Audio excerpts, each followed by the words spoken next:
Los psiquiatras afirman que han realizado un progreso enorme en el campo de la salud mental a lo largo del último siglo y medio. Para demostrar esto, declaran una historia de grandes avances en el área de las drogas psicotrópicas. Pero, ¿es este desfile de elementos químicos para el cerebro los increíbles descubrimientos científicos que nos llevan a creer?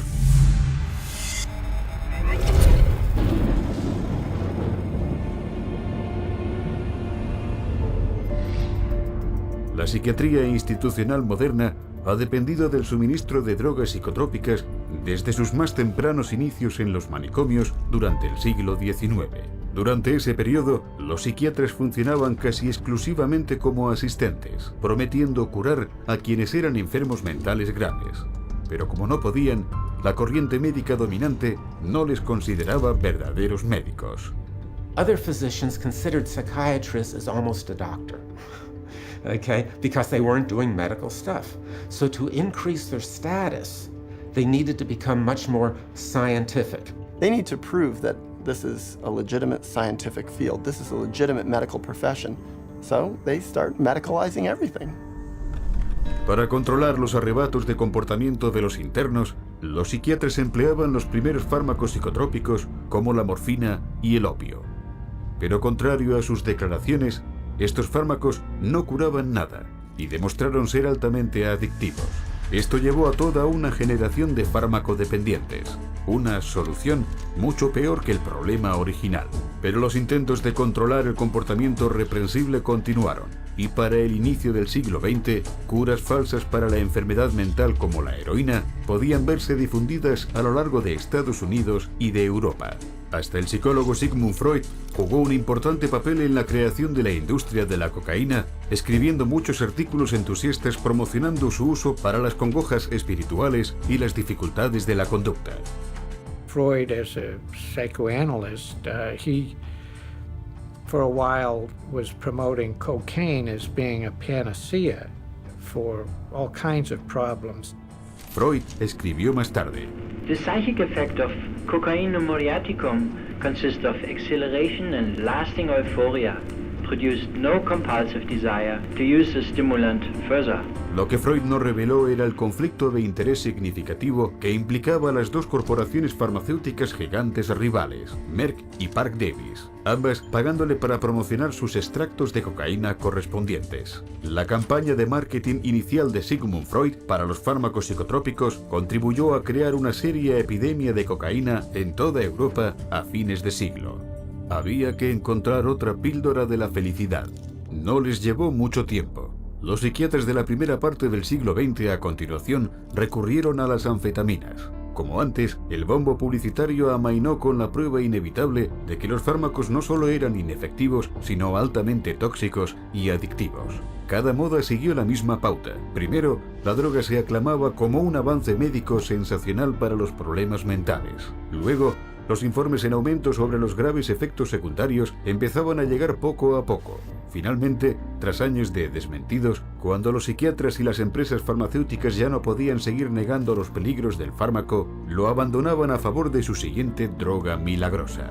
Aunque ninguna de sus terapias con fármacos ha demostrado nunca curar nada, los psiquiatras continuaron su búsqueda de una bala mágica que suponían lo curaría todo. Y en 1954 su sueño, eso creyeron, se hizo realidad con la introducción de la primera así llamada droga milagrosa de la psiquiatría, el cloropromazine, más conocido como Thorazine. Diseñada y puesta a prueba originalmente como tinte sintético, luego como antiparasitario porcino, se descubrió accidentalmente que el Thorazine desconectaba los controles motores humanos. Uno de los primeros artículos promocionando su uso psiquiátrico declaraba que la meta es producir un estado de retardación motora, indiferencia emocional y somnolencia. Thorazine was considered the chemical lobotomy. Instead of cutting off the frontal lobes of the brain with an ice pick, you didn't have to do that kind of surgery. You could do it with a drug. El Thorazine demostró ser tan lucrativo inmovilizando pacientes que exhibían un comportamiento indeseado que su fabricante, SmithKline French, organizó una campaña promocional de magnitud que incluía el pago de psiquiatras influyentes como oradores, la organización de campañas en los medios de comunicación y hasta la producción de programas de televisión nacionales. Un preludio al marketing de drogas de masa que vemos hoy en día. Thorazine at that time was thought of as a miracle, because it was able to reduce the symptoms of psychosis and schizophrenia at that time that they knew about it. It emptied all of the psychiatric housing units. La campaña tuvo un éxito tremendo. El ingreso de SmithKline French ascendió vertiginosamente más del 500% en las 2 décadas sucesivas, con el Thorazine representando más de un tercio de los ingresos de la compañía en 1970. Al final, un estimado de 250 millones de personas en todo el mundo han tomado Thorazine y drogas de ese tipo, 23% más que la población entera de Estados Unidos. Las puertas se habían abierto. SmithKline French y los psiquiatras en sus nóminas habían demostrado que por medio del marketing podía haber dinero a lo grande con las drogas psiquiátricas.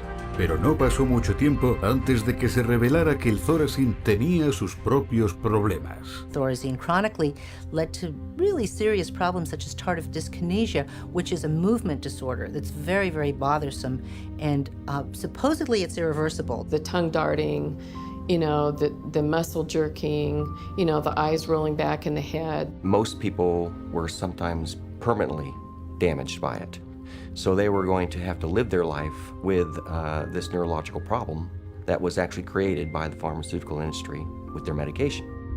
Como el Thorazine dificultaba de esa forma el funcionamiento mental, su uso tuvo que limitarse a las instituciones. Pero habiendo grandes sumas de dinero de por medio, la carrera consistía en descubrir una droga psiquiátrica que pudiera sacarse de las instituciones y llevarse a manos de un mercado mucho más amplio, más extenso y más lucrativo, el público general.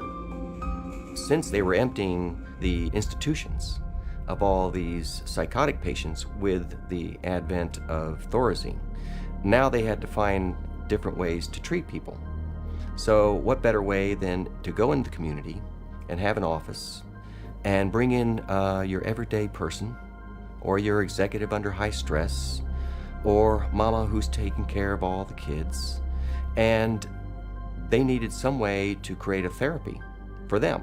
En 1955, esa droga fue aprobada. Se llamaba Miltown, la primera de los así llamados tranquilizantes secundarios. Pero para vender su nueva clase de drogas psiquiátricas al público, los psiquiatras y las compañías farmacéuticas tuvieron que volverlas a posicionar, primero como un proceso de trabajar en una enfermedad, más que solo agentes sedativos o de refrenamiento de comportamientos humanos indeseables como había sido el Thorazine.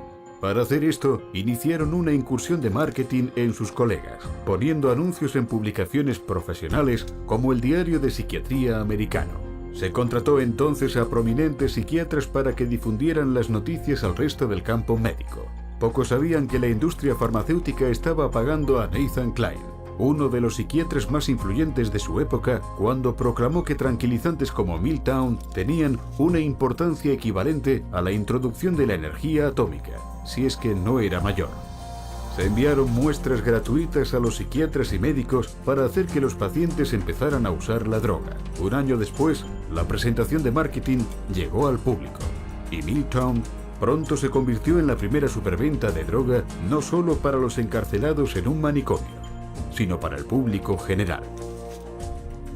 Se comercializó Miltown a las mujeres embarazadas, las amas de casa y a los oficinistas que lo llamaban Excedrin para ejecutivos. So it opened up a door for community-based mental health, whereby the psychiatrists could then have a role. So they became very closely associated with the pharmaceutical industry, and they were demanding as well to come up with better things for mom and pop and the executive and the superstar Hollywood actress or actor, and soon, it became a fashion to take some of these medications. Para los años 60 se habían distribuido 36 millones de recetas de Miltown en Estados Unidos únicamente, lo que representó $200 millones en ventas, una cifra sin precedentes en aquella época para cualquier droga psiquiátrica. El éxito de Miltown condujo a la introducción de muchas más drogas psiquiátricas para el público en general a lo largo de las décadas de 1950 y 1960. Una de esas drogas era el Valium. Lanzado con la delirante aclamación de los psiquiatras y de la prensa, Valium se recetó de forma tan amplia a las amas de casa con estrés que incluso adquirió un sobrenombre, la ayudita de las madres. Perdidos en medio de todo este entusiasta barullo, había fuertes pruebas iniciales y bien documentadas de que los tranquilizantes también tenían efectos secundarios graves que alteraban la vida. Miltown, por ejemplo, pronto fue etiquetado por la Comisión Asesora del Presidente sobre Abuso de Narcóticos y Fármacos de 1962 como más peligroso y adictivo todavía que la cocaína o la metanfetamina y pronto cayó en desuso. Pero la comunidad psiquiátrica ignoró esos avisos. Se había abierto la caja de Pandora y con sus nuevas píldoras ya no eran cuidadores del demente, eran médicos reales que administraban drogas a los pacientes. Y su lógica retrasada era, si las drogas de hecho paralizaban los síntomas mentales, ¿no estaban por tanto abordando algún mal físico en el cerebro? En cuestión de años, este razonamiento le permitió a la psiquiatría experimentar un cambio profundo. Los psiquiatras ya no eran cuidadores, eran médicos. Las quejas mentales ya no eran psicológicas, eran los síntomas de una enfermedad. Y para tratarlas, los psiquiatras escribían recetas. It's all about money. The use of writing prescriptions and having an income from people coming in and getting their prescriptions and this, that, and the other is what revived the psychiatric community. It was the thing that put them back where they were earning money again. El negocio estaba yendo tan bien que un grupo de prominentes psiquiatras se reunió en Puerto Rico en 1967 para planificar la expansión del uso de las drogas psicotrópicas para el año 2000, de acuerdo al psiquiatra que lo organizó, Dr. Wayne O. Evans. Psychomedication is now an accepted way of life, and the search for the just right pill has become the goal for many people. Para principios de los 80, el Valium era la droga más ampliamente recetada de todas en el mundo occidental. En 1978 únicamente, más de 2.300 millones de comprimidos vendidos, suficiente para medicar a la mitad de la población mundial. El negocio de la medicación psicotrópica había llegado a estar tan fuera de control que en una audiencia de 1979 sobre el uso y el abuso de las benzodiazepinas, un senador de Estados Unidos comentó: The whole pitch appears to be to sell, market, sell and market. Pero cosas mayores todavía estaban por llegar. The next drug that became a rage was Prozac. And of course, Prozac was not for anxiety, but for depression. And all of a sudden, the diagnosis of depression starts multiply. The number of people who are diagnosed as being depressed starts multiplying substantially. Prozac se lanzó con un bombo y platillo tremendo, con cuentos de recuperaciones milagrosas, mentes enfermizas curadas y vidas destrozadas restablecidas. Y todo sin casi ningún efecto secundario o adicción, o por lo menos eso afirmaba su fabricante. Muchos antidepresivos nuevos siguieron rápidamente, promocionando también un alivio psicológico instantáneo con pocos inconvenientes. Y con esto, la corriente principal psiquiátrica abandonaba la psicoterapia en favor de la farmacología para siempre. En un golpe audaz y efectivo de marketing, al mundo se le había dicho que estos nuevos antidepresivos no eran solo para los deprimidos, sino que eran fármacos de un estilo de vida, para una sociedad de elección de humor. Pero casi inmediatamente surgieron pruebas que afirmaban que la seguridad y eficacia universales estaban muy lejos de la verdad. The adverse side effects of this class of drugs includes things like sexual dysfunction, agitation, facial involuntary movements of the face. Some of the psychiatrists in their books describe the tongue darting in and out of the mouth as an adverse side effect of SSRI drugs. A lo largo de 10 años, detalles pasmosos de los efectos secundarios como violencia y suicidio no podían seguirse ignorando, con 3.900.000 casos de efectos adversos con el Prozac únicamente. se publicaron advertencias de cajas negras alertando al público de los graves riesgos de violencia y suicidio, a pesar de las fuertes protestas de las compañías farmacéuticas y la psiquiatría organizada. Pero cuando las patentes de los antidepresivos expiraron, como era previsible, los psiquiatras y los fabricantes de drogas finalmente admitieron la verdad. Pero ahora, afirmaban, aquí había un nuevo descubrimiento científico sensacional que lo cambiaría todo. Un nuevo tipo de fármacos llamados antipsicóticos atípicos, recién aprobados para tratar tanto la esquizofrenia como un trastorno mental llamado trastorno bipolar, poco conocido en aquel entonces. De repente la diagnosis del trastorno bipolar hizo furor, con los porcentajes de diagnosis ascendiendo en millares % en cuestión de años. What is clear is that the patents run out, and the drug companies are always looking to maximize their profits, so they research new drugs, and they can keep them patented for about 17 years and charge monopoly prices, and then when the patent wears off, often the next one comes along. Pronto, sin embargo, se demostró que los antipsicóticos atípicos tenían efectos secundarios paralizantes y hasta mortales, como obesidad, diabetes y problemas coronarios, junto con una eficacia cuestionable y una dependencia prácticamente segura. Pharmaceutical companies are trying to get away from the old style Thorazines and into the new antipsychotics, and we know that they're no better. So today's new and improved antipsychotic is no better than the old Thorazine, which was the miracle drug for psychiatry. Hoy, el mismo ciclo continúa, con una excitante cobertura de los medios sobre los nuevos tratamientos químicos promocionados como avances sensacionales. Hasta alucinógenos como el LSD y el éxtasis se ponen a prueba ahora como prescripción psiquiátrica futura.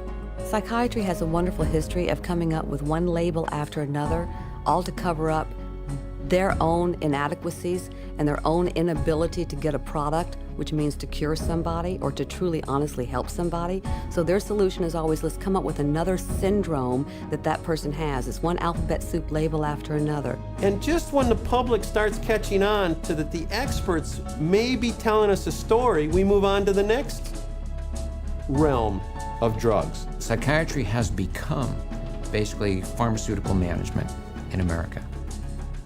That's what psychiatrists do. If you went to a surgeon, you would expect to get cut. If you go to psychiatrists, you expect to get medicated. That's what psychiatrists do. Un siglo y medio más tarde quedan dos preguntas en pie. ¿Dónde está la ciencia que sustenta la psiquiatría? ¿Y cuánto más tiempo va a continuar el público creyéndose sus falsas esperanzas, bombo publicitario y mentiras descaradas?